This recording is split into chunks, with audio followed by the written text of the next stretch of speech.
পঞ্চায়েত দপ্তরের অস্থায়ী মহিলা কর্মীর সাথেই পরকীয়া পঞ্চায়েত সচিবের, তা ঘিরেই বিবাদ। আর সেই বিবাদের মীমাংসা বসল তৃণমূল কংগ্রেস নেতার বাড়িতে। আর সেই সালিশি সভায় পঞ্চায়েত সচিবের দাদাগিরি, আগ্নেয়াস্ত্র হাতে। সিসিটিভি ক্যামেরায় ধরা পড়ল সেই ছবি। ভাঙচুর বাড়ি ও গাড়ি। মালদহের হবিবপুর ব্লকের বুলবুলচন্ডী গ্রাম পঞ্চায়েত সালাইডাঙ্গা এলাকার ঘটনা। গ্রাম পঞ্চায়েতের তৃণমূল কংগ্রেস সদস্য রাজীব মণ্ডলের বাড়িতে গতকাল রাত্রেই পঞ্চায়েত সচিব সুদীপ্ত সিনহার পরকীয়া প্রেমের বিবাদের জেরে সালিশি সভা বসানো হয়। আর সেই সালিশি সভায় দুই পক্ষের মধ্যেই শুরু হয় বাগবিতণ্ডা। এরপরই দুই পক্ষের মধ্যেই শুরু হয়ে যায় হাতাহাতি। ঠিক সেই সময় সংশ্লিষ্ট গ্রাম পঞ্চায়েতের সচিব আগ্নেয়াস্ত্র হাতে দাদাগিরি শুরু করে। এই তৃণমূল কংগ্রেস নেতার একটি গাড়ি এবং বাড়ি ভাঙচুর করার অভিযোগ উঠছে। রাত্রে এসে দেখছি যে এখানে প্রচুর লোক, মানে এই দৌড়াদৌড়ি এটাই দেখেছি, লাস্ট পর্যন্ত আমি এটাই দেখেছি, আর কিছু দেখিনি। কতগুলো লোক ছিল? প্রায় 60-70 জন। মানে কেন গন্ডগোল কিছু শুনেছিলেন? না, কার বাড়িতে? সেটাও শুনিনি। মানে হঠাৎ করে শুনছি যে এখানে এই বাড়িতে ঢুকে ডেল মারামারি করেছে, এইটুকুই শুনেছি আমি। কার বাড়ি এটা? এটা রাজীবের বাড়ি। ও কোনো দল করে? হ্যাঁ, টিএমসি করে। কোন পদে রয়েছে? পদের কথাটা আমি বলতে পারবো না, ও থেকে মেম্বার। কার হাতে বন্দুক ছিল সেগুলো দেখেছেন? না, কি ছিল এগুলা ওদের? এগুলা এগুলা এগুলা আমরা দেখিনি, হুম। কিন্তু শুনলাম অনেক মেয়ে ছেলে পেলে বলছে যে পিস্তল বোমা এগুলো ছিল হাতে সব। আপনাদের গ্রাম তো শান্তিপ্রিয়, এরকম এর আগে হ্যাঁ, হয়েছিল? একদম শান্ত বিয়ে হচ্ছে। এর আগে এরকম কখনো হয়েছিল? না, এরকম ঘটনা ঘটেনি। আপনার নাম? মলিন সিংহ। কালকে ওই ধরনের কোনো ঘটনা ঘটেনি। কালকে যে ঘটনা হয়েছে, মালদার এক ব্যক্তির সঙ্গে কেন্দুয়ার একটি ছেলের গণ্ডগোল, মেয়ে ঘটিত গণ্ডগোল। সে মেয়ে ঘটিত গণ্ডগোল নিয়ে রাজীব মণ্ডল গ্রাম পঞ্চায়েতের সদস্য ওর বাড়িতে সালিশি সভা ডেকেছিল 7টার সময়। সেই সালিশি সভাতে তাদের মধ্যেই বাকবিতর্ক হয়ে গণ্ডগোলটা হয়েছে। এর মধ্যে পলিটিক্যাল কোনো ব্যাপার নেই, বা আমরা কোনোভাবেই কেউ জড়িতই না, আমাদের পার্টির তৃণমূলেরও কোনো ব্যাপার নেই। এই নিয়ে এই ঘটনাকে কেন্দ্র করে আমরা ব্লক নেতৃত্বকে এবং জেলার নেতৃত্বকে জানিয়েছি। জেলার নেতৃত্ব এবং ব্লক নেতৃত্ব এই নিয়ে বুঝবে বা আলোচনা করবে এটা নিয়ে। এর সঙ্গে পার্টির কোনো সম্পর্কই নেই। আপনার নাম কেন বলা হচ্ছে? কোনো কারণ দল- হচ্ছে কিছুদিন আগে একটা ঘটনা ঘটেছিল বুলবুলচন্ডী গ্রাম পঞ্চায়েতে।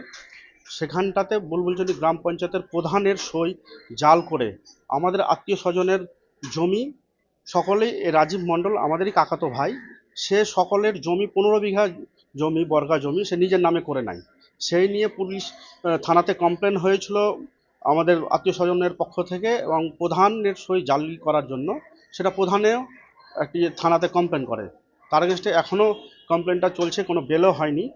এইটাকে আক্রোশ করে এটাকে ঘুরিয়ে দিয়ে উল্টা আমাদের উপরে এটা দোষারোপ করা হচ্ছে। এটা মিথ্যা অভিযোগ একটা। এর সঙ্গে কোনো রকম টেন্ডার সংক্রান্ত বা অঞ্চলের কোনো ব্যাপারও নেই, কোনো কিছুকে জড়িত নেই, সম্পূর্ণ বাইরের ঘটনা। এইভাবে তো দলের ক্ষতি হচ্ছে। হ্যাঁ, আমরা এটা জানিয়েছি যে এই ধরনের যদি মেম্বারকে খুব শীঘ্রই যাতে দল থেকে সাসপেন্ড করা হয় বা বের করে দেওয়া হয়। এর পরপর নোংরামি এ করেই যাচ্ছে।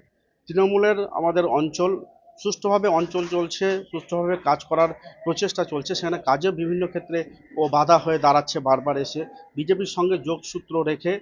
এবং যে ঘটনাটা ঘটেছে সেটাও বিজেপি ফ্যামিলির সঙ্গেই ঘটনা, এর সঙ্গে পার্টির কোনো ব্যাপার নেই। এখানটা যাদের গণ্ডগোল তাদের ব্যাপার।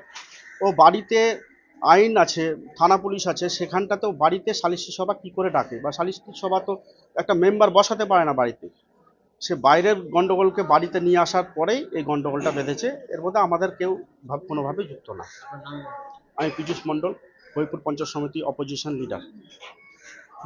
কালকে কালকে আনুমানিক 7টার দিকে আমার এখানে আমার বোনের ঘর, ও অ্যাডভোকেট এখানে ছিল, আমার ভগ্নিপতি উনি ছিল ওইখানে।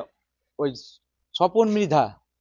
স্বপন মৃধা নামে এক ছেলে, ওর সাথে ওই যে আধিকারিক ওনার কোনো একটা গন্ডগোল আছে, ওদের পার্সোনাল ম্যাটার। তো এইখানে বসার জন্য একটা মানে করেছে, বলেছে। উনি এসছে, এবার উনাকে আমাদের এইখানে এসে বেধড়ক মারধর করে। এই মারধর করে ও নিজের মতো চলে যাচ্ছিল, মানে ওর সাথে ঝামেলা পার্সোনাল, ওর সাথে ম্যাটার কমপ্লিট, এখানেই শেষ হয়ে যেত। কিন্তু আমার বোনের বরকে যে ভগ্নিপতিকে, ওদের মধ্যে আবার আমাদের এখানকার কিছু নেতা আছে, পীযূষ মণ্ডলের নেতৃত্বে, উনি টিএমসি দলের বিরোধী দলনেতা, আমাদের অঞ্চলের আবার চেয়ারম্যান পদে আছে। উনার নেতৃত্বে আবার ওনাকে পর থেকে আবার ডাকা হয়, দুষ্কৃতীর দলকেও ডাকলো, ডেকে নিয়ে ও চরমভাবে হামলা করলো, মানে কি বলবো, একবারে মর্মান্তিক ঘটনা। আমার দরজা ভেঙে আমাকে মানে ভেঙে দিয়ে একদম ঘরে ঢোকার চেষ্টা। আর আমার ভগ্নিপতিকে বলেছে যে তোর শালাকে বলবি, মানে আমাকে, মানে আমি যেহেতু এর আগে ডিএম স্যার অর্থের মিটিং ছিল, সেইখানে আমাকে প্রাণে মারার হুমকি দিয়েছিল। সব পীযূষ মণ্ডল নেতৃত্বে হচ্ছে এগুলো, বিরোধী দলনেতা।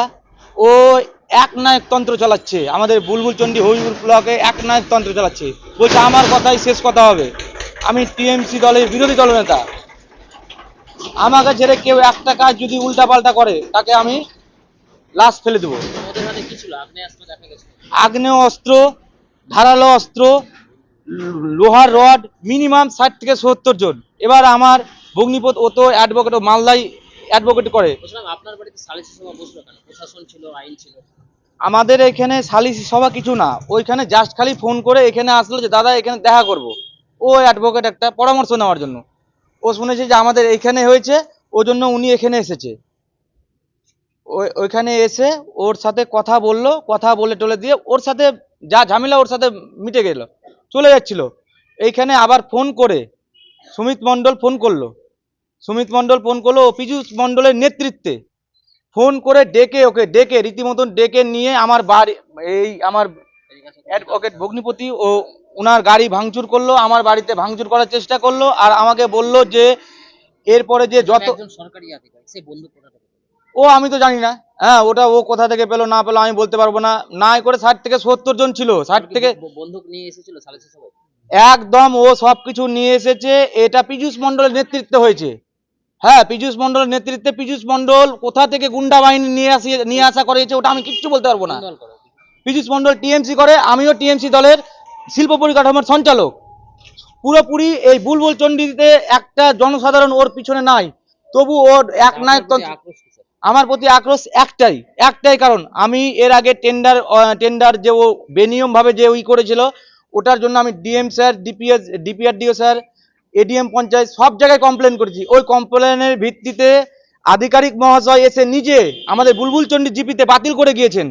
তারপরে আবার আমি ডিএম স্যার আবার একটা নতুন টেন্ডার ডেকেছিল প্রধান, ওই প্রধান নিয়ম নীতি দ্বিতীয়বার লিখিত নিয়ম নীতি মেনে সবকিছু প্রধান ভালোভাবে কাজ হয়েছে।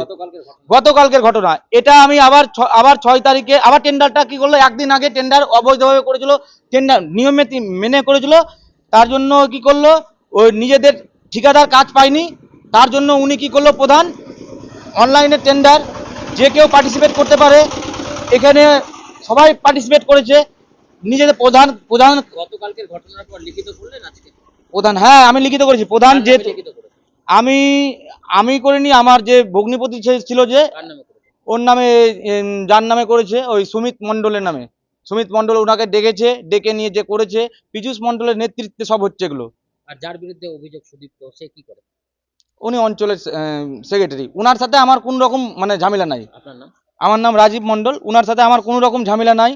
হ্যাঁ, একটাই মানে যে ওর সাথে ওর ঝামেলা মিটে গেছিলো। এটা পীযূষ মণ্ডল ডেকে আমার বাড়িতে, যেহেতু আমি এরকম করেছি তার জন্য এরকম করেছে। আমি মুখ্যমন্ত্রী মমতা বন্দ্যোপাধ্যায় ওই জায়গাটাতেও কমপ্লেন করেছি, ডিএম স্যারকেও কমপ্লেন করেছি, সব যে প্রত্যেকটা জায়গায় কমপ্লেন নেই। আমি কোনো রকম কিছু আমাদের পশ্চিমবঙ্গ জুড়ে তৃণমূল এমন একটা অবস্থা সৃষ্টি করেছে যে কোর্ট কাছারি, পুলিশ, থানা সমস্ত কিছু মূল্যহীন হয়ে গেছে। আমরা দেখলাম বুলবুলচন্ডীতে তৃণমূলের অঞ্চল তার নেতৃত্বরা বসে সেখানে সালিসি সভা করছে, সেখানে প্রেম গঠিত সালিসি সভা। আর সেই সালিসি সভায় পঞ্চায়েতের সচিব অস্ত্র হাতে মানুষকে থ্রেট করছে, এরকম একটা অবস্থা দাঁড়িয়েছে। আজকে নিজেদের হাতে আইন তৃণমূল সব জায়গায় তুলে নিয়েছে এবং চারিদিকে এই অবস্থা চলছে। অঞ্চল কিভাবে চলবে সেই নিয়ে বিজেপিকে এত ভাবিত হওয়ারও কিছু নেই। আর জেলায় কোনো জায়গাতে তাদের স্থান নেই, কাজে বিভিন্ন জায়গায় চুলকে না বেরিয়ে তারা নিজেদের সংগঠন করুক। যেখানে সদস্য সংগ্রহ করতে পারে না, সারা ভারতবর্ষের রাজনৈতিক মানচিত্রে সদস্য সংগ্রহ করতে বলা হচ্ছে, আমাদের মালদা জেলায় সদস্য সংগ্রহ করতে পারছে না। কাজে কোন অঞ্চলে কি হচ্ছে সেটা নিয়ে ওদের অত চিন্তা করার কোনো কারণ নেই। আর একটা ছোট সমস্যা তারা নিজেরাই নিজেদের মতো করে মিটিয়ে নেবে। আইন আছে, পুলিশ প্রশাসন আছে, মালদা জেলায় পুলিশ প্রশাসন অত্যন্ত অ্যাক্টিভ। আইনের পথে চলবে। যদি কোনো বিবাদ হয় সেই বিবাদে অ্যাকর্ডিং টু ল যারা দোষী তারা দোষী সাব্যস্ত হবে।